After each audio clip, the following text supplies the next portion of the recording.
Hello everyone and welcome back to my channel. My name is RACHELRAE and today is another Theory Tuesday where we're going to talk about some of those cryptids that we saw in the Witchy Stitcher's newest Stitch Along, which if you don't know that I cross stitch as well, I'll show you the picture here. This is what it looks like so far. And I have not started the last one yet, but I want to tell you a little bit of the history about those three. We have covered the first one, Mothman, and I'll make sure that I link the video where we talked about him right up here in the eye. So if you are on a phone, you can click on the top right corner and it'll bring up the playlist there. Or the video there, excuse me. Before we get started, this is a Treasure Studios art painting called Halloween Secrets. It is a 70 by 80 centimeter full round drill diamond painting. I am using a pen by Enabler's Outpost. This was very generously gifted to me. I've got a drill catcher by Fee Diamond in the Rough. Tweezers came with the kit. I'm using release papers instead of the plastic because I don't like the crinkling. And I'm using my Harbor Freight containers to store my drills. All of that is linked down below, so you can check that out if you're interested in purchasing it. But for now, we're going to uncover this and we're going to start our section. Let me get you in just a little bit closer so you can see. All right, so here we go. Today I'm here with my co-host, James. Hi. And tell us what we're going to talk about first. The first one we're talking about is like the Enfield Terror. The Enfield Terror. Yeah. Like this is a relatively new kind of cryptid, you know? Mm-hmm. So it all starts in 1973. 1973. 1973. And this 12-year-old kid, Greg Garrett, you know? Mm-hmm. He's just playing in his backyard and he suddenly comes across this creature, you know? Mm-hmm. And the creature kind of attacks him and stamps on his feet. Stamps on his feet. Yeah, for real. Yeah, he has an encounter with the creature. The creature stamps on his feet, kind of pushes him over, and then bounds off into the bushes. That's really weird. Yeah, and it gets even weirder. Like, he said that the creature literally jumped about maybe 20 or 30 feet and just went bounce, and he's gone into the tree line and just disappeared into the woods. Yeah? I've never heard of a bouncy ball cryptid. It can jump an incredible distance, incredibly fast. You know? Right. Yeah, and you know how it does that? No. It does that because it has 3 legs. Oh, does it? Yeah, it does. So Greg described it as having 3 legs, being greyish, a sort of slimy skin, short claws, really big long legs, well, big strong legs, and kind of reddish eyes.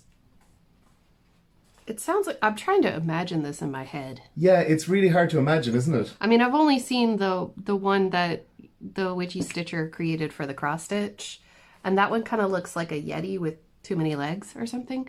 But yeah, like it must be small. Is it short? Do they say? Well, we get into it later. Oh, okay. All right. Sorry. But it's not as tall as a person. Okay. It's maybe 4.5 feet tall. Okay. So, you know, not as tall as the average grown-up person is what I mean, you know? Okay. But not outside the bounds of reason either. But it could, right. You know? Yeah. The thing that gets me about this, though, is like, it's got 3 legs and it's stamped on his feet and then run off into the woods, like.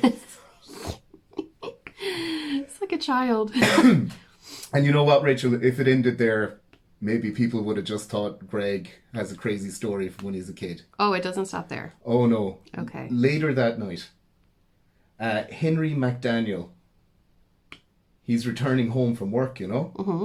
And so he gets to the door and comes in the back door of the house, like, and the kids are going absolutely crazy. They're freaking out, you know? Right. They pull him into the living room and they say, there's some animal or something's outside, like a bear or something, and it's scratching at the door, you know? Yeah. And he goes, you kids are absolutely crazy. And he goes over and opens the door, and there, standing in the porch, is a frightening visage. So Henry slams the door. Okay. He runs over to the gun closet, you know, which is an item of furniture in America, Naturally, I assume. yes. And he pulls out a .22 pistol, you know. Okay. And he runs over to the door, opens it up, and there's the creature still standing there, presumably going... So Henry opens fire from about maybe 6 feet away, you know? Yeah. Pop, pop, pop, pop. Bullet after bullet. All the creature does is goes, "Rawr!" and then turns around and bounds in like 3 different bounds across his yard and over the fence. Like 30 to 50 feet. Like boing, boing, boing and No, gone? no, like boing, and he's over the fence. Whoa. Yeah, gone. It's the 3rd leg, you see. Right. Is it like one large leg and... That's so weird. Do you want to actually have a look at the creature? Yeah, go on. Oh, whoa, that's freaky. Yeah. Is that 3 legs? It's got 5 legs? It's got 2. And it's legs, or is that a tail that's also an arm? Yeah, I don't know. Freaky. It's hard to get a good photo of it. Like the other ones are just it growling at you. Okay. You know? Right. And you don't really see the physiognomy like. I would say that this is kind of backwards. That it has 3 limbs on the bottom. Yeah. So 2 big ones, a big one at the back, I presume. And then 2 limbs on top, 2 small ones on top, you know? Ew. Actually... Kind of looks like a murloc. Yeah. I don't know if the artist has really captured the biology of it. Look, this is what Henry says. Henry describes... Oh, that's what happens. So, obviously, it bounds over the fence into the darkness, you know? Yeah. And Henry's like, whoa. And he just shuts the door, phones the cops. Okay. Cops rock up. And the cops find a series of scratches on the door frame and on the siding of the house. Mm-hmm. And they also find dog-like prints in the yard, you know? So paws. Paws. Yeah, except these have 6 toe pads. So 3 legs. So like a cat. Yeah, 6 pads on each leg. And what is it? A massive cat.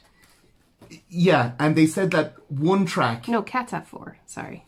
Not 6. I don't think anything has 6, No, does I it? think they have 4. I'm misremembering. I don't think anything has 6. So the cops said that there's 2 big footprints and a smaller print in the back. Mm-hmm.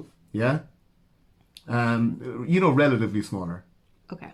And then Henry describes it as, it has 3 legs on it, a short body with 2 short little arms coming out of it, out of its breast area, and it has 2 pink eyes, as big as flash bulbs. It stood 4.5 feet tall. It's a kind of greyish colour, and it was trying to get into my house. Yeah. Do you want to have a look at Henry? Yeah, go on.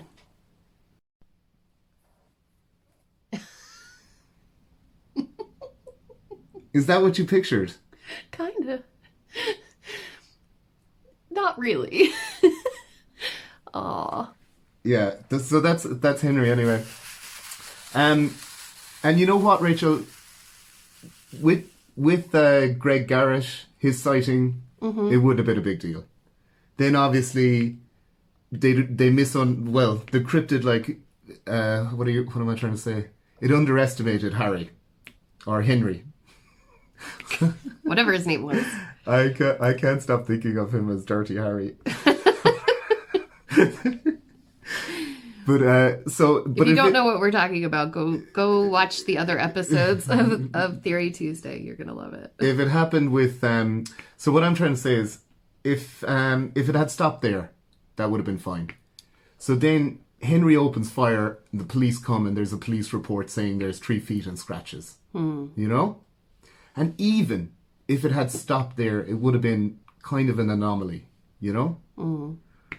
But wouldn't you know it, Henry has another encounter. He has another encounter? Yeah. 2 weeks later, on May the 6th. Yeah? Oh, okay. Henry is lying in bed, having a lovely sleep for himself. And then suddenly, all the dogs in the neighbourhood start howling. Oh. Bark, bark, bark, bark, bark. Bark, bark, bark, bark, bark, bark, coming down the street, closer and closer to the house, yeah? You know what he does? He gets out his shotgun. No, well, no, yeah. 22. Obviously, he gets out a gun. Yeah. He's got a pistol. It doesn't actually say what he got this time, but I assume he's got to thought like the 22 isn't going to do it. I'm going to need the 45 this time. You know? Right.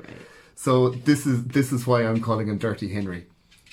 So he's got this hand cannon anyway, you know, and he goes down, gets it out of the gun closet, opens up the front door. And there, down just at the end of his property, there's running this railway track. Yeah? Yeah. And he can see the beast down there. Standing in the moonlight. Taunting him. It's grey skin, shining dully, you know? And it walks up and down. And you know what Henry thinks? He thinks that is definitely out of range for a pistol. I should have got my rifle. I presume. Anyway, he says, I saw something moving out on the railway tracks, and there it stood. I didn't shoot at it or anything. And then it just started down the railway tracks. It wasn't in a hurry or anything. I think it's playing psychological games with him. Yeah, it knows.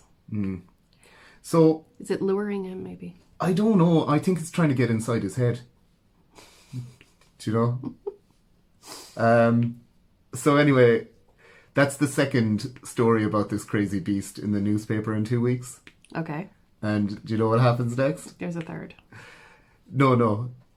There is a series of events driven by a media panic. Oh. Yeah. So you've got your classic media panic. Yeah. The county sheriff, Roy Poshard Jr., is upset by all the press, you know? And he tells Henry, like, you gotta knock this off, like, people are starting to panic. Yeah. You know? Yeah. So, obviously, people being as sensible as they are, they organise themselves into vigilante hunter groups. Oh, yeah, naturally. Naturally. Yeah. And start going out at night, looking for the beast. Would it surprise you to hear that the closest encounter that was had after that was a group of hunters that thought they saw, well, that claimed they saw the beast in a bush. They all opened fire. And when they went to check on the bush, it was just a shot up bush with no beast or nothing. Wow. Yeah, you know why? Why? Because it can bound away incredibly quickly and very fast. Yeah, of course. Yeah. Yeah. Anyway, the last person to see the beast is a guy, and I'm not even joking about this, is a guy called Rick Rainbow. What? Yeah, Rick Rainbow from WWKI Kokomo, Indiana. The voice of Indiana, or the voice of Kokomo. So Rick and another unnamed individual, saw a grey, stooping, 5-foot-tall entity lurking outside of an abandoned house not far from the Garrett and McDaniel homes. Yeah. But it was 5 feet tall. It was no, sorry. Yeah, they said it was about 5 feet tall. About 5 feet tall. Right, yeah. So their story is that they were down there investigating for, and again, this is a radio station. They were investigating for a radio station. So obviously they didn't have any cameras or anything like that. No. But they definitely saw this creature lurking near an abandoned building. Totally. Yeah? They turned on a tape recorder and they managed to get like a tape recording of its, what would you say, howl or something? Okay. Yeah, of its the noises it made. And then this cryptozoologist, Lauren Coleman, well, she listened to the recordings and you know what she said? What? Yeah. She honestly didn't think it was that impressive. She was like, oh, I don't see anything in this or whatever. Yeah, for real. Okay. Now, it's not... When I started to look into it, I found out that it's not actually that much of an anomaly in the area, you know? Because there's a place called Mount Vernon in Illinois, and that's about maybe 40 miles away. Okay. And back in 1941 and 1942, there was reports of this weird baboon-like creature, you know, with the baboon face. Yeah. You know what I mean? Where it sticks out like that, and they got the sharp teeth and everything. Yeah. So there was a whatchamacallit, a report of that creature. Mm-hmm. And that creature could also bound 30 to 40 feet away. Mm. That creature, I noted, was only seen a couple of times as well. Mm. Weird. Yeah. Now, I got out a calculator, right? Because I thought there might be something in this. So... He did the math, y'all. I did the math. Because there was another sighting, but it's only mentioned in passing, that there's a sighting of this beast as recently as 2004. Yeah? Oh. Now, I couldn't find any information of where or when or anything like that, but it was enough for me to do the calculations. Okay, right? Okay. So let's say there's a three-legged, six-toed monster in Illinois, right? Right. And it's only seen, like, maybe it hibernates for a long time, and then it comes out when the pond algae, I'm assuming it's vegetarian, when the pond algae blooms. You know what I mean? Yeah. And it eats that or whatever. So, like, let's do the sums. So it's 41 to 1973 is 31 years. Mm-hmm. And 1973, yeah, you know what? It actually doesn't work out. So I guess that's what I'm saying. There's no, I don't know. I mean, what do you think of this thing, like? I mean, it sounds unlikely. It could be, I mean, it must be like some kind of creature. It must be like some kind of wild animal or something. But there's no way that something could jump over a fence in two goes, like, unless it's a freaking kangaroo or something. And there's no kangaroos that I know of in Illinois. Well, that is the only thing that makes sense. Because, like, kangaroos are known to, like, to stomp on people's feet. They are known to stomp on things, yeah. Definitely. But, like, it seems so unlikely that... It seems... But, like, there are no three-legged creatures. No. You know? But there is a kangaroo, which seems kind of close to what they're describing as well. Right. Like a grey kangaroo. Right. That would be about that size. Yeah. And, I mean, if you actually go and look at photos of kangaroos, like, they are built. Do you know what I mean? Yeah. Like, they're really strong. Yeah. The kangaroo seems to make the most sense. And yet still very unlikely, but makes more sense than a three-legged murloc thing. It definitely does. If you look at some, like, you can see drawings of it, like, and a lot of the time they do actually give it a kind of baboon face, you know? Ew. Do you want to see another quick drawing of it there before we go? Yeah. Oh, this is an artist's impression of it. Like, put yourself in Henry McDaniel's place, you know? You've just opened your door and that's what's looking at you. Yeah. You know? Yeah, I'd probably reach for my gun too. Yeah, definitely. I saw that. Oh, straight for the gun closet. I presume. I don't have a gun. Yeah, so I guess, do you want to talk about the next one? Yeah, well, I mean, what do you guys think? Do you think that there's a strange creature in Illinois that attacks people in their homes or hides in bushes? And I don't know. That's a really weird one. That's a weirdly, yeah. I think it's like... I think it's an urban legend. I think it's mass hallucination or a kangaroo. It's you know, it's got to be a kangaroo. Because like you said, that is a known thing that kangaroos will stamp on feet and hop off, you know? Yeah, like that's the only logical explanation. Yeah, and if you see them when they're not traveling far, like they tend to like put the weight on the back and push their two legs forward. You know what I mean? Right. Yeah, they kind of balance on their tails. Yeah, when they're just weight on their tail. When they're just when they're strolling along, they kind of do that where they'll push off their tail to move forward. You know? Yeah, and I'd say the 70s would have been a time where there would be a lot of like zoos or kind of like safari type things. Like there was a safari in King's Dominion. I definitely thought it was something like that. Or there was some guy reading his paper and, you know, when he read about this, he was like, oh my God, my escaped kangaroo is causing trouble, you know? Like just some guy that had a kangaroo in his backyard or whatever. Possible, yeah. Can you imagine? I can't even. Yeah. Right, well, that's the Enfield Terror. That is the horror, or... Yeah, that's it. Maybe I should have put a warning on here. We're probably going to ruin cryptids for you. LOL. Yeah, probably. Whatever. Now... Anyway. Yeah, the next one, the Fresno Nightcrawler. Ah, yes, haunted pants. This is what this is, yeah, haunted pants. That's what the designer calls it. Yeah, this is so new. Like, this is only in the last... the first sighting was in 2000... Well, there's 2 sightings of this. Okay. Yeah, and I guess they're kind of similar to the last one, in that there are 2 solid physical sightings. Okay. Yeah. Those solid physical sightings, one of them was caught on CCTV. Really? Yes. So we have video footage somewhere. Yeah. Like, you could look it up if you were curious. I'll actually put a link. I have a link here from great. the local newspaper, the Fresno Bee. Mm-hmm. And you can actually go and look at the video. It's about a minute.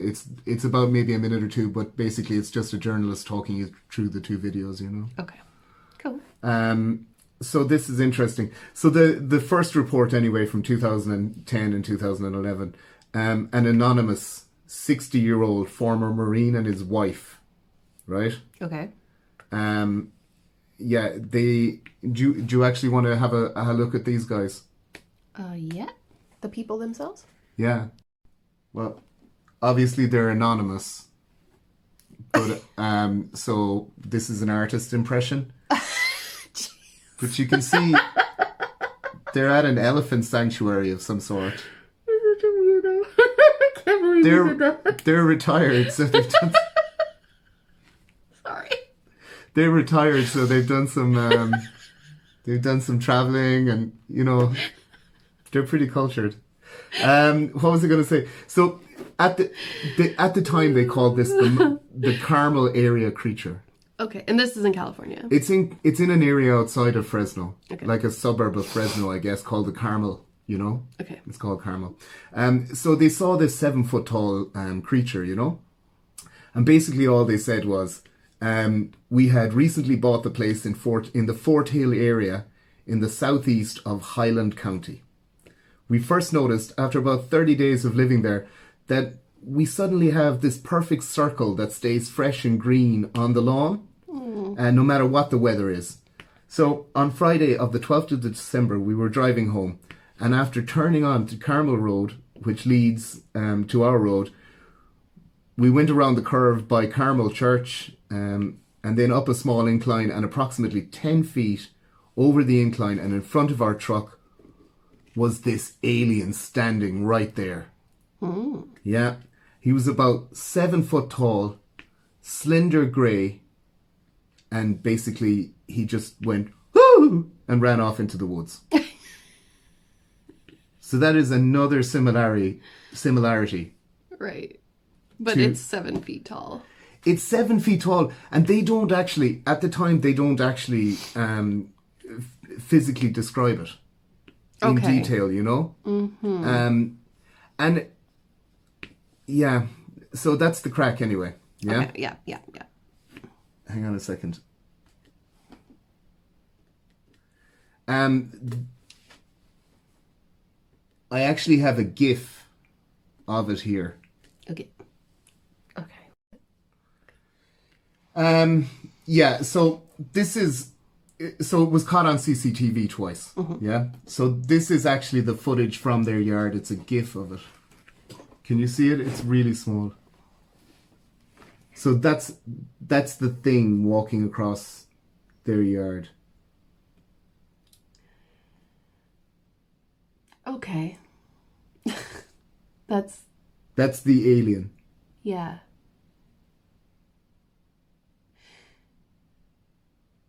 Okay.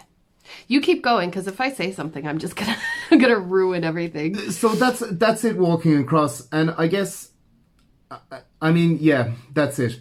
So this alien is 7 foot tall, right? Right. And they have the encounter in the road. Yes. You know? Yes. Where they drive around up over the hill, round the corner, and there it is standing there, and it just runs off into the woods. And then later on, they catch this on a CCTV. Yeah. You know? And, you know, because I didn't have time, I didn't look into it. But I really want to know why they go out of their way to mention this perfect circle of grass that stays fresh. Yeah. Green. I don't know why. What does that have to do with anything? I don't know, like, but I mean, like, again, this is because I'm bad at researching, like, but I should have really trimmed that quote down a lot, like, but I definitely, because I definitely wanted to mention the bit of grass that stays green in the yard. Okay. Like, I wonder if maybe some people listening know what that's all about, like, but, so anyway, the second time, that the creature is caught on film, yeah, is in, and this isn't even a joke, is in Yosemite National Park. How'd it get there? Well, taking a vacation, like I guess around the what the cabins that the rangers are in and stuff, and are in campgrounds and that kind of thing. Yeah, there'll be there would be little video cameras, wouldn't there? You know. Yeah, I like suppose CCTV for security and stuff around the services and that kind of thing. You know? Yeah. So they were caught on those, and I mean, I can actually show you a still of it. Yeah, go on. So this is a still of it there, and there's actually two of them in this one. And you can look at a lot of video, like that link there for the Fresno Bee that'll be in it. That'll show you the videos. You know. Now this is where it gets a bit weird. These particular haunted pants. One of them is about 3 feet tall. This one is it's only about 1.5 foot tall. Oh. Yeah. He's a baby. So this is like a baby, but they're two like baby pantses or something, you know? Okay. And so you're talking about like this one here is 3 foot in the front. That one is like 1.5 foot in the back, you know? And they walk really weird. You'll see it on the video as well when you look at it. Like there's a little weird kind of joint thing in the ankle, you know? So I mean, I'm going to be honest. There's a lot of theories about this, you know, about what this is. And we'll get into them in a minute because there was one other spotting of this. Now, I couldn't find this video. And it's basically, they said it is of poorer quality than these videos. Oh. And these videos are pretty poor quality. Yeah. And it said that it's only seen very briefly, but that if you analyze it, that people that have analyzed it says it's got similar knee movements and everything. But this one is from Poland. Oh. That's on a whole other continent. Yeah. You know? Yeah, so, but I mean, like, I don't know if I give much credence to that one either, you know? Because, like, nothing for nothing, like, these Nightcrawler pants, they really have, like, they've drawn a lot of attention and business to Fresno, I would think, you know? Probably. With, like, this is 2010. If you Google the Nightcrawler, you don't get, all you get is merch. There are plushies, fridge magnets, key rings, you know, all little trinkets and stuff. Right. They're big. I think they're big business in terms of merch, like. Totally. You know. Yeah. I am half thinking. Can we turn it off there? Because I'm half thinking of actually faking it, like faking a Carsavine Nightcrawler. Oh. We could have a couple up and down the beach or something. You know what I mean? Yeah. You know, like the story. Are you? No. The story is right. Right. That we're setting up a CCTV camera. Yeah. To track migratory birds that alight upon the beach over the winter. That is a thing that happens. Yeah, and the next thing you know, oh my God, what's that in the corner? It's definitely not my mate on stilts. It's something completely different. Totally not wearing a sheet. Totally not wearing a sheet. So, this is the crack anyway. Like, a few possibilities that people have put out there is, right? It is a completely new species, possibly a primate with short arms. Now, what they leave out of the description of with short arms is incredibly long legs. Yes. You know? I don't think do they even have arms? No, they don't appear to have arms. In fact, no, they don't at all. Like, I no. thought it would be a bit more creepy. This one, no. No, not really. No. It's only that they were caught on the CCTV in Yosemite, you know? Yeah. Yeah. And it couldn't possibly have been, you know, the people who started the rumor went to Yosemite on vacation. Wait. Are you accusing anonymous 60-year-old retired Marine and his wife of that kind Who of... have too much time on their hands. Do you really think people would do that, Rachel? Just go RVing and make just put on some stilts and a sheet and go walking around in front of some CCTV? There are a couple of 60-year-olds who are making this merchandise. It seems to be a pile-on. Everybody is like, people love this thing. You know? Yeah. Like the only photos of them are these CCTV ones. But you could buy anything you want. I would imagine, without having researched it, that you can get a Nightcrawler bottle opener. I bet that if you were... I bet you could get a Nightcrawler hat, where it's like a hat on top with the Nightcrawler, and then it's got legs down over your ears. Or like a pajama set that turns you into a Nightcrawler. Definitely. I can guarantee you that's out there somewhere. Yeah. The other thing they said, and this is weird, is a misidentified deer standing upright on two legs. That's definitely not what that is, man. Like two deer chasing each other on two legs. No. That is not what that is. No. Now we're getting into the unlikely area, right? Right. Some people have suggested that it's some kind of puppet or something on a wire. A puppet? I hardly think so, like. I hardly think so. Other people have suggested that it is a bird, like a crane maybe or something. I don't really think it's that either, to be honest. No. Now we're getting into the pretty likely section. Okay. A person on stilts wearing big pants that go over your head. Possible. I would say that is definitely a possibility. I don't know any pants that are that big, but... yeah, and you know the body seems too short. You know? Yeah. It's got this mantis-like quality, isn't it? Does it? Well, put it this way, Rachel. Mantids, the extraterrestrial being from the Draco system. You know those guys, they work closely with the reptilians. Yes, they're on the bad alien list. They are on the bad alien list. Right. And, well, I looked into them a little bit as well, right? Right. And check it out, right? Mm-hmm. Many people report these beings as being 6 to 7 feet tall. Oh. With long, thin torsos. Yeah? Mm-hmm. I think that might be what we're looking at there. Right? Could be. Tiny necks, arms, and hands that have additional joints in them. Right? Could explain the rolling. But this is the salient part here. Mantises are often encountered wearing long robes in a variety of colours that signify their rank. Oh. Yeah. Yeah. I think it could be mantid beings from the Draco system. Totally aliens. Yeah. Yeah. Yeah, that's what I'm thinking. Yeah. So that's the Fresno Nightcrawler, really. Really good at keeping your grass green in certain areas. Apparently. Mysteriously. Yeah. And somehow. A giant pair of pants. All at the same time. Yes. Oh my goodness. Yeah.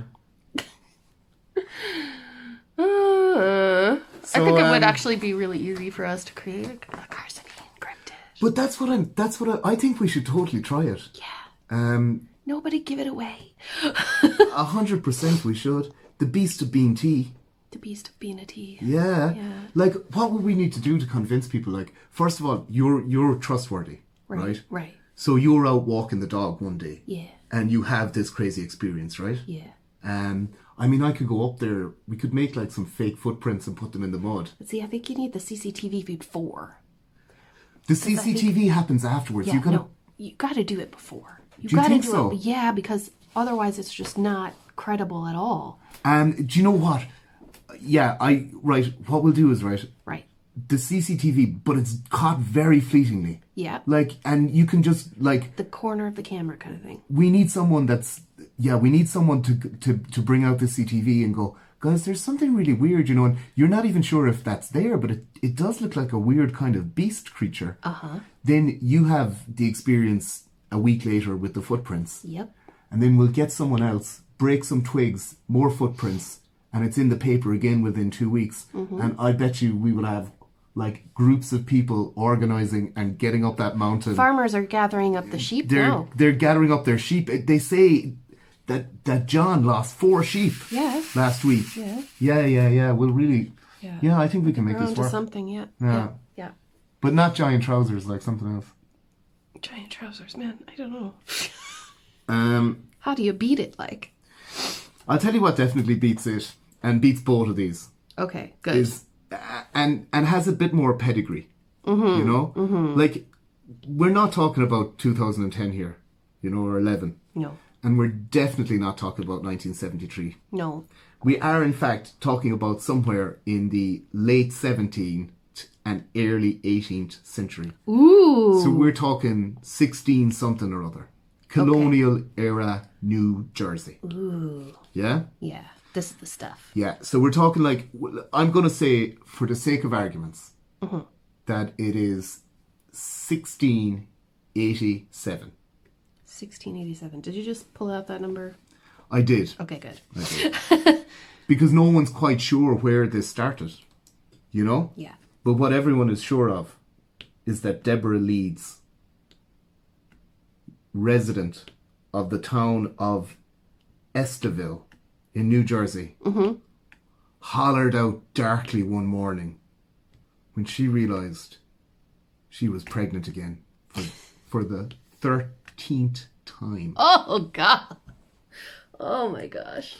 A howl, they say, Rachel, such as no one has heard in New Jersey since. How old was she? I don't know. 13 kids, like, that's a lot of children. Pumping them out. Anyway. I would not blame her for howling out. Darkly. And I don't know if I blame her for what happened next either. Oh. She called out, "Let this child be the devil." She cursed it. Didn't. She cursed her own child. Anyway, it turns out when the baby did arrive, there was something of the devil about it. Yeah. And sorry, I had to. they actually say like that the child was born, right? Mm-hmm. And you know when they pick the child up to give it a little spank on the bottom? Mm-hmm. Yeah, they went to do that, except the child screeched, unfurled its bat-like wings, and flew right out that window. Yep. Okay. That is right. Do you have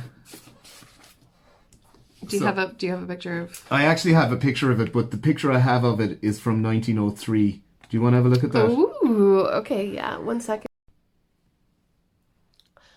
Or this is from... Yeah, so this is actually from 1909. And we'll get on to why it's from 1909 later. Okay. Now... Why is it... they say there's lots of different creatures and lots of different descriptions of it, you know? And some of it say it's got like a goat or a sheep type head, you know?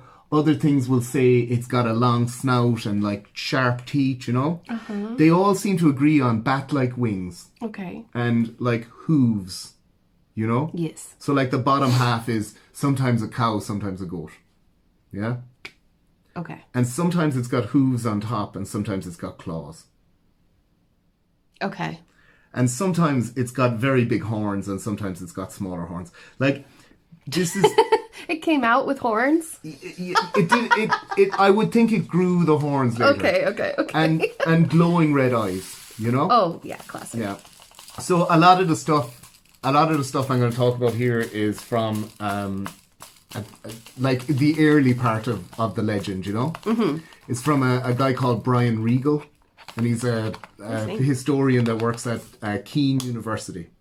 And he's done a lot of research into this legend, you know? Mm-hmm. Or into this cryptid, I suppose. And what he says is that by the late 1700s or early 18th century, the Leeds Devil attributed to this lady, Deborah, had become the ubiquitous legendary monster or ghost story in the whole of southern New Jersey. Wow. Yeah. Now, the monster is supposed to live in the Pine Barrens. Do you know that? Do you know the Pine Barrens? They're like, they cover a huge area of southern New Jersey, you know? Oh, okay. And they're actually the last conifer forest, like native conifer forest on the East Coast. And they're a huge area. And there's lots of mob bodies buried there. That's what I'm trying to say here. Mob bodies.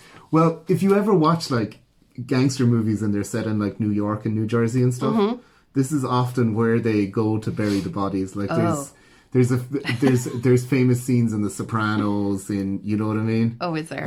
Yeah, in like Goodfellas and stuff. Like this is the kind of place. Like this is where you go. It's very remote. It's bleak, you know. And it's, I would imagine, spooky. Yes. Yeah. Yes. So that's where the creature lives. Yeah. Right. And when you start to look into it, then they trace it back to, because your man Brian Regal says that there's loads of different versions, and that this lady Deborah Leeds that gave birth to the Leeds Devil, that she's probably like a kind of amalgamation of lots of different characters. You know? Yeah.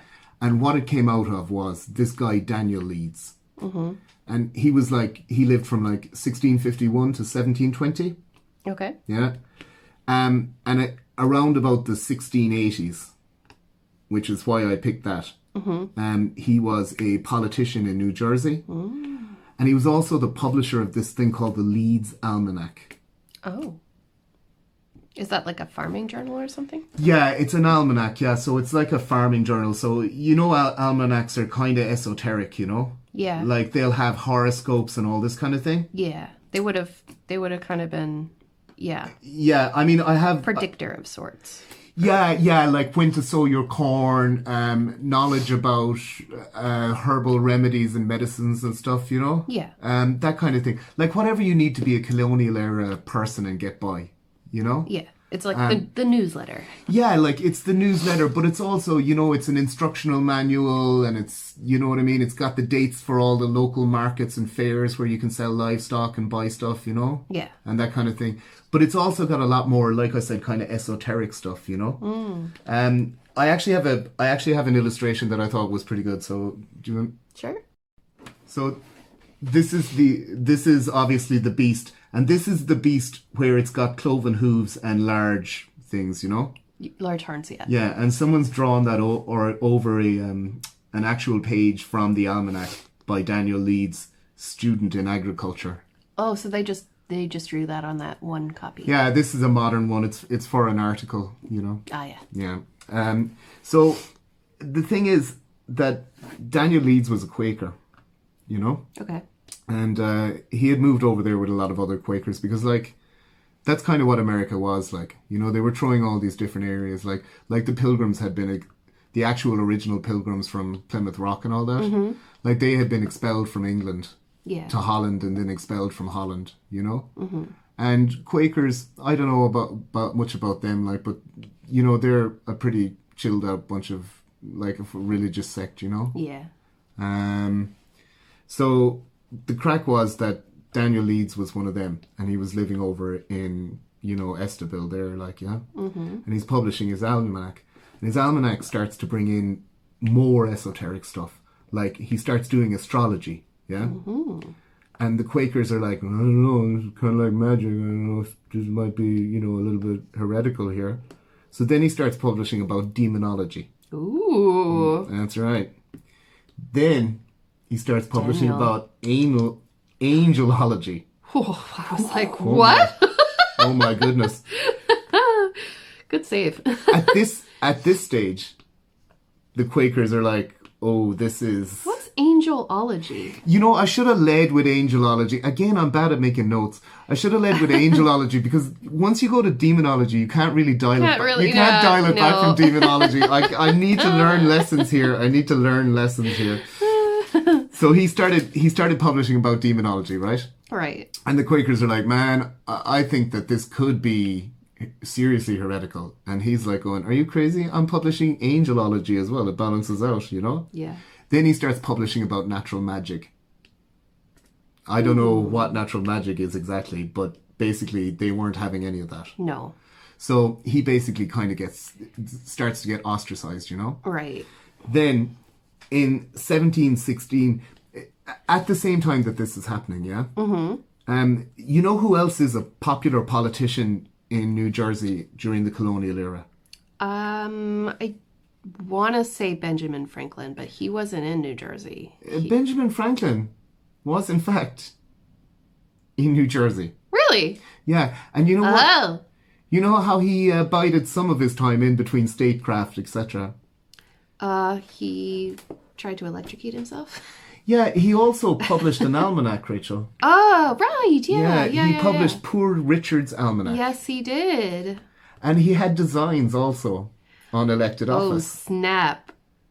And you know who he didn't annoy? Oh, snap. He did not annoy the Quakers. Are you for real right now? I am 100% for real.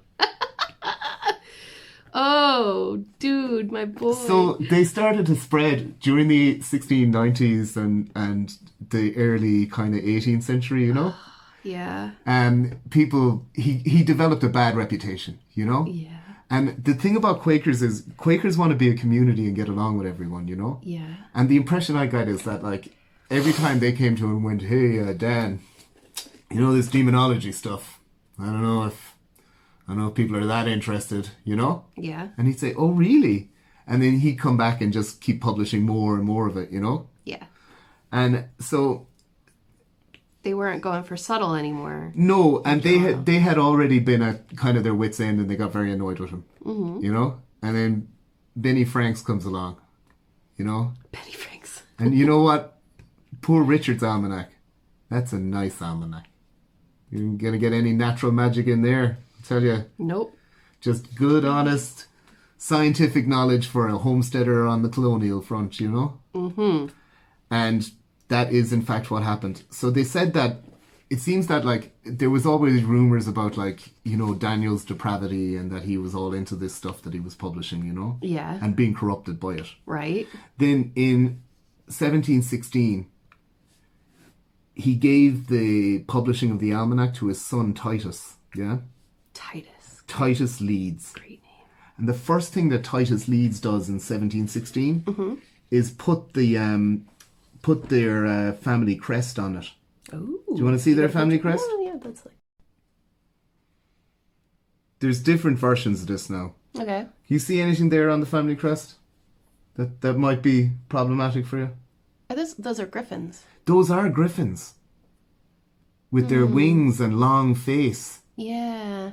So as soon as they publish that, Uh-huh. the lads start basically blackening their name anew even better.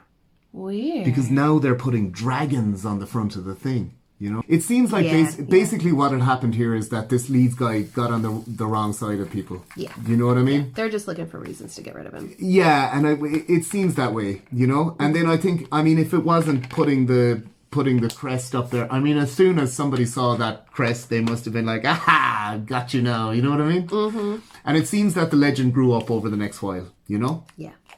Now, there's not a whole... Like, there's a lot of talk about it, but there's not a lot of sightings, you know? Mm-hmm. So one of the sightings, anyway, we're going to talk about sightings of the Leeds Devil. Yes. Because at this time, prior to the 20th century, it was called the Leeds Devil. Divil? Am I saying it wrong? Devil? Sometimes you're saying divil. Well, that's my accent, like. So there's this one guy from a lot of sightings actually in the 1820s and 1840s, yeah? So much later than... About 100 years after all of this. But these rumours are spreading about this. You know what I mean? Yeah. And then the first big kind of tranche of sightings, other than just stories. You know? Mm. The first big tranche of sightings comes in like 1820s, 1840s. And it's Commodore Stephen Decatur. Would you call that the Victorian period? Or just before Victorian period? That's before it, yeah. Yeah. Because I think this is Regency, Rachel. Oh, yes. Yes, of course. Yes. Do you guys use those designations? No, but I understand them. I wouldn't have used them outside of Britain. No, Victorian, yes, but Regency, not so much. Regency is definitely the Pride and Prejudice, Jane Eyre. That's the one, yeah. That's Regency. Yeah, that's Regency, yeah. Victorian is more like, I don't know, the dresses get poofier and people get a little bit more clammy. Yeah. Anyway, go on. A pretty clammy Stephen Decatur from the US Navy. You got to imagine he's clammy. This is Stephen Decatur. I suspect they've named places in Illinois after him and stuff. Really? I would say so. Like there's a Decatur in Illinois and stuff. He's a naval commodore anyway in 1820. Okay. And he's having cannonballs made. You know? Okay. And he's a responsible. He knows what to do with your tax dollars, like. So he's there at the forge, paying attention, getting these cannonballs made. You know? Mm-hmm. When suddenly, what's that in the sky? Is it a bird? No, it's the Leeds. Beast. Yeah, that's correct. So there it is. The Leeds Devil in broad daylight, flying around doing loop-de-loops, blowing raspberries at them, you know? So, Stephen Decatur, you must remember, is a man of action from the Navy. Right, he's got cannonballs, man. That's right. And he's not afraid to distribute cannonballs. So he starts shooting. So they're there with cannons, they're shooting cannonballs at this thing. Huh. And it just basically kind of goes, la la la la la la la, and off it goes. You know, you can't hit me kind of thing. Yeah. So that's the first report, right? Right. Then there's a lot of reports then from farmers and stuff, but they're unsubstantiated, you know? And they don't really get recorded. But you know what does get recorded? What? Joseph Bonaparte's in 1820 as well, same year. Yeah. Guess who Joseph Bonaparte is? I'm going to say army? Joseph Bonaparte. Or militia? Is the older brother of a guy called Napoleon Bonaparte. No! Not even joking. What? Yeah. And he is a guest. He is a guest of the Bordentown estate in 1820. Yeah. As part of a hunting party, yeah? Yeah. And he claims that while he was out in the woods hunting deer, that he came across the Jersey Devil. And it was just chilling. Mm-hmm. I'm going to say it was chilling by a stream. And he comes into the clearing and it turns around, hoofed legs, wings folded against its back. Yeah. Sees Joseph Bonaparte and goes, ah! And off it goes into the woods. Sure. Just like that, gone. Because I would be so scared. Honestly. So that's the crack, like. And then that's it for about 20 years. And then in the 1840s, yeah? Yeah. Still being known as the Leeds Devil, yeah? Yeah. It starts to get blamed for a series of livestock killings around, like, southern New Jersey. Naturally, yeah. Yeah. Yeah. And similar attacks are reported all through 1840 and 41, yeah? Mm-hmm. And sometimes the dead animals are accompanied by hoof-like tracks and sets of two. Ooh. Yeah. That suddenly appear out of nowhere, walk up to the animal and then disappear. Almost like a two-legged, cloven-hooved beast had landed on bat wings. Now, nobody actually sees them. There's just dead cattle, footprints, and in some cases, people report hearing unearthly shrieks. Mm-hmm. And that's actually it for the whole 20th century. So we've got the legends, then a spate of stuff by such luminaries as Stephen Decatur, US Navy, and Joseph Bonaparte, older brother of Napoleon Bonaparte. And that's the 1820s. Uh-huh. And then the 1840s, a series of mysterious cattle mutilations. Has there been anything since? Well, this is where it really kicks off. Ooh. This is actually where it kicks off. I really love the Leeds Devil, you know? Mm-hmm. But it's time for it to be reborn on a bigger stage. A kind of statewide thing. Yeah. It's time for it to graduate to Jersey Devil. Yeah. So the Jersey Devil stuff, like, this all kicks off in, like, late January of 1909, yeah? Mm-hmm, mm-hmm. And what happens is that suddenly, out of nowhere, hundreds of sightings of the Jersey Devil start to get reported. Yeah. It's actually... 1909. Yeah. And that's where I got that photo from, the 1909 one, yeah? Right, yes. Yeah. That's where I actually got that photo. Anything earlier than that is kind of hard to find, you know? Yeah. Because again, I think prior to, even in the 1820s and stuff, there's nothing from then either. Like, I think prior to the 20th century, it was just an urban myth, you know? Yeah. And then it seems to have taken off, right? And it ends up being reported in hundreds of papers, and everybody's seeing the Jersey Devil everywhere, yeah? Mm-hmm. And it's hard to work out what the first kind of report is, you know? Yeah. Because suddenly they're everywhere. And so 1909, late January. Do you want to hear some of the crazy stuff that people reported witnessing? Yeah, go on. Yeah. The Jersey Devil attacked a trolley car in Haddon Heights. Mm-hmm. And it also tried to force its way into a social club in Camden. For real, like, I feel like, you know, with the social club in Camden, I feel like somebody was like, oh, where are you going, Jersey Devil? No shirt, no pants, no service, man, you know? Where's your dance card, man? Yeah, we can loan you a jacket, but we don't have that other stuff. You need to...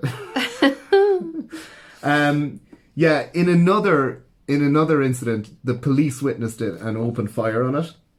Yeah? Okay. In another incident, there was footprints tracked across the snow. Again, these appeared and disappeared, you know? Like it had just alighted shortly, you know? Mm-hmm. Reports started coming in from as far away as Delaware and Maryland. You know that 1909 photo? Yeah. That's from the Philadelphia Bulletin. Oh. Yeah. You know what happened next? What? All over Jersey, schools started to close. The beast was on the prowl. Oh, no. Seriously. Workers were sent home from factories. Okay. Yeah, because the beast was on the prowl. Now, you'll recognise this as an even better media frenzy than the last two. Yes. Do you know what happens next? What happens next? Vigilante groups, Rachel. Oh, People start organising and going out into the woods. Pitchforks, rifles, flash lamps. It's been a great time. That's how I picture all of these things. Crack. It's like, hey Steve, what's up? He goes, not too bad. You want to go into the woods and hunt this beast? Yeah, sure. Let me get a sandwich. You know, like for real, like. You mean to tell me that I can dress up and drink lots of alcohol and... You think I need a jacket? It doesn't seem that cold, but I might get cold later. But then I don't want to be walking around with my jacket in my hand. What if the beast comes out, you know? Should I bring a naggin? Like... Oh man, definitely, like. Dude. And in this case, that is exactly what's happening. Like, there's loads of vigilantes, right? I mean, if it's a day off work, like, yeah. Yeah, you know, the factory you went to work and they told you we're going to close down for a week. The beast is everywhere. And you're like, hey guys, we better get that beast or the factory's never opening. But yeah, it's just good crack. Everyone's a winner, like. Yeah. Philadelphia Zoo put up a reward of $10,000, right? Mm-hmm. For the beast captured alive, yeah? Okay. And guess what happened? They got a dead one? No, someone showed up with a kangaroo with some wings glued onto it. Are you serious? Yeah. A kangaroo. Can you believe that? No way. A kangaroo. With wings glued on. Oh, man. So there were kangaroos. How? This entire thing has been a story about how kangaroos are pulling the strings behind all of these cryptids. Seriously. Yeah. So that's it. I mean, like, the 1909 stuff is like a complete media frenzy. Yeah. And then that basically builds up. Like, the form the Jersey Devil has taken has changed now.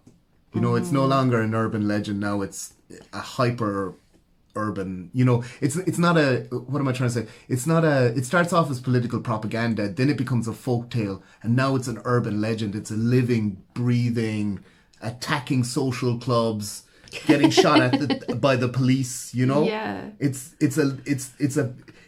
is a living thing now. You know, so basically things die down then again after 1909, right? Okay. And then they flare up again. Like, this is what happens with the Jersey Devil. It just flares up every once in a while, you know? But I guess what I'm saying is the intervals, Rachel, they're getting shorter and shorter, you know? So in Greenwich, in December of 1925, a local farmer, he shot a mysterious animal that was trying to steal his chickens. He claimed it was the Jersey Devil. He photographed the corpse. Oh. Yeah. But you know what? What? The photo... The photo's gone? Yeah, the photo's gone. Of course. Can't find that photo. I only just took it. There's no information on whether anybody had an opinion about whether it was a real Jersey Devil or not, or what it was. Like, I bet you they're like, oh, that looks like a blurry photo of a kangaroo asleep. Damn kangaroos. Then on July 27th, this is on July 27, 1937, yeah? Yeah. The residents of Downington, which is in Pennsylvania, not New Jersey, Okay. they claimed they saw a beast, yeah? And they said that this beast looked almost exactly like the Jersey Devil, yeah? Okay. Glowing red eyes, hoofed feet, the claw, the bat wings, the whole lot. So that's July 27th, 1937. Yes. Jersey Devil is after moving to Pennsylvania. Yeah? This really, really, really must have annoyed legislators in New Jersey. Because in 1938, the Jersey Devil was sanctioned as the official demon of New Jersey. Are you kidding me? I am not even joking. 1938. They made an official demon? Yeah. Do you want to know Hold on, did every state have an official demon? No, New Jersey is the only state with an official demon. Oh, God. It's too much. An official demon.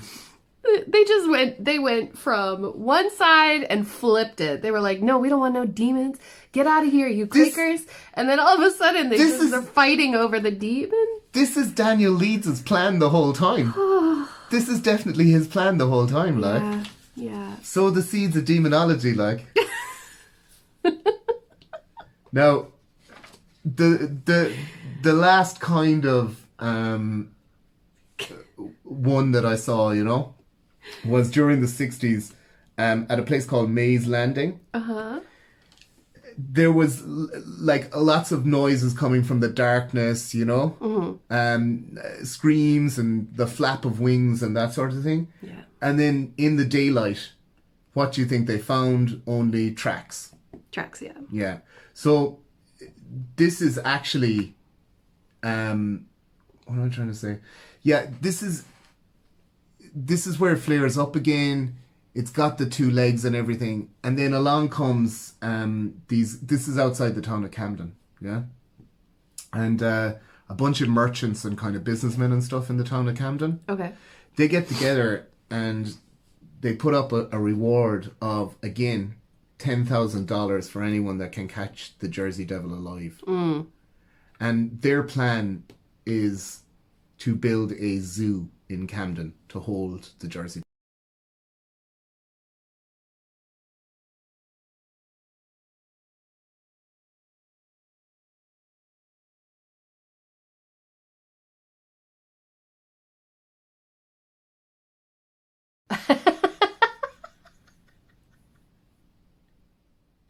That's a great photo. No. Swims, flies, gallops. I know, it's brilliant, isn't it? 10 cents. Capture Friday after terrific struggle. Now, this obviously isn't from the 1960s. No. No, this is much earlier. Like, this is back when it was called the Leeds Devil, so it would have been like Right. 19th century, probably kind of late 19th century. Yeah. Like, there's no way this dude had a Leeds Devil No. back then. No. It's a horse with wings. It was definitely something like that. I definitely still lean towards kangaroo. Do you know? Yeah. I definitely lean towards kangaroo. Dude. Okay, you're going to see a jump there because, unfortunately, my phone decided to stop recording. What were we talking about? We were talking about the horse with wings. Oh, yeah. Yeah, so, I mean, there is no way this guy had a Leeds Devil, is there? No. You know? I mean, it's very unlikely. It is unlikely. And then, because what it is here is like these guys and the guys in Camden, the merchants and businessmen that put up the money for for it to be captured and to build a zoo, they're seeing a business opportunity. Yeah. You know? Yeah. And that's what it is. So like, I mean, like if you can mobilize people, you know, you can get a lot. So as soon as you see a bunch of people form a vigilante mob to go into the woods, you're like, you know what else? These guys are going to buy all kinds of things. Yep. You know? You got people together, they're excited, they're on a mission. Fanny packs. Yeah, fanny packs, things. Hey, you guys catch the beast, I'll give you 10 grand. You know what I mean? And that kind of jazz them up. They're like, hey, 10 grand, you know? We could split the money, guys. I'll go into the woods for 10 grand. Yeah, no problem, I'll do that, yeah. You better give me 2 of those canteens and a sandwich and let's do it. Let's get into the woods. Like. Yeah.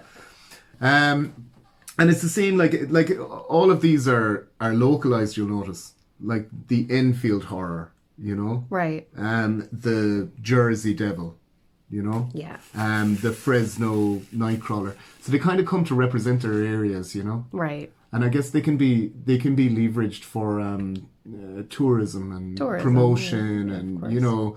I mean, I would imagine, like a sports team, you know? Right. Like, is there a Jersey Devils team? There could definitely... I would imagine there probably is a Jersey Devils. Sounds... Hockey team. Ooh, yeah. Jersey Devils hockey team, definitely, yeah. That works. Let us know. If you live in New Jersey. Fresno Nightcrawlers. I feel like, is that maybe basketball? Nightcrawlers isn't good for basketball. You know what it probably is? Huh. What's that sport with the ladies doing the roller skating? Oh, roller derby. Oh my god, yeah. Yeah. Oh, I could definitely see it. Yeah, Dude, yeah. Yeah. Fresno Nightcrawlers. That's them skiing up on their things, yeah. Skiing? Or what do you call it? Skating up on their things. Doing one of those little half turn bits and just kind of going, that's right, Fresno Nightcrawlers. I could definitely see that. Yeah. Enfield Horror. What's that? That's not a good name. That's not, no. Oh, that's not a good name. But yeah, it's localized tourism. Yeah. These days, that's what my mind goes to. But definitely, I think I enjoyed the story of the Jersey Devil the best because it has that old story, that past. Do you know? It is definitely the most interesting story. And the connections with famous people. Like, what the heck? I know. Napoleon's brother? Yeah. You know Napoleon Bonaparte? Oh my god, he saw him? No, his brother Joe did, though. You're hunting down there in Bordenstown, yeah. Saw him in a clearing drinking from a stream. And Stephen Decatur. Yeah, it's, you know, I think I'm definitely set on trying to set up a bit of a cryptid for around here. Yeah. Shh, you're not supposed to say that out loud. Nobody tell our secret. Well, if that is all that we have today, I suppose we can let the peoples go. Yeah. But they want to know if you'll do an Irish cryptid? Or Irish monsters? Yeah, I'll do an Irish... I don't know if we have cryptids in Ireland, to be honest, but I'll do an Irish ghost story next week. About the most haunted place in Ireland. Ooh. Very nice. Yeah. I'm excited. I am too, yeah. It's interesting. I just kind of started looking into it last night, but it's interesting. Like. Yeah. Yeah, it's going to be fun. So make sure that you tune in next Tuesday for our episode of the most haunted place That's going to be great. Well, thank you for joining me today. Wow, we got quite a bit done. So thank you all for watching, and I hope that you enjoyed. And if you have any suggestions, you can put them down in the comments below.